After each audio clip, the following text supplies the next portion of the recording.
బక్రీద్ పండుగ సందర్భంగా Nizamabad police commissionerate పరిధిలోని బోధన్ డివిజన్లో పండుగను శాంతియుత వాతావరణంలో నిర్వహించేందుకు పోలీసులు కట్టుదిట్టమైన భద్రతా ఏర్పాట్లు చేశారు.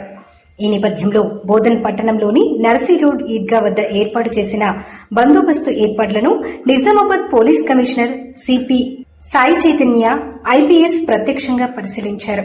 భద్రతా చర్యలు, ట్రాఫిక్ నియంత్రణ, పార్కింగ్ సదుపాయాలు, భక్తుల రాకపోకలు, సీసీ కెమెరాల పనితీరు తదితర అంశాలను సమీక్షించి అధికారులకు పలు సూచనలు చేశారు. పండుగకు హాజరయ్యే ప్రజలకు ఎలాంటి అసౌకర్యం కలగకుండా చర్యలు తీసుకోవాలని, శాంతి భద్రతల పరిరక్షణలో పోలీసులు అప్రమత్తంగా వ్యవహరించాలని కమిషనర్ ఆదేశించారు.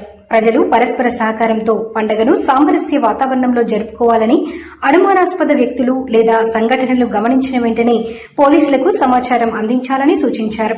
ఈ కార్యక్రమంలో అదనపు DCP Shubham Prakash, Bodhan ACP Srinivas, CTC ACP Rajasekhar, town SHO Venkat నారాయణతో పాటు సీఐలు, ఎస్ఐలు మరియు పోలీస్ సిబ్బంది పాల్గొన్నారు.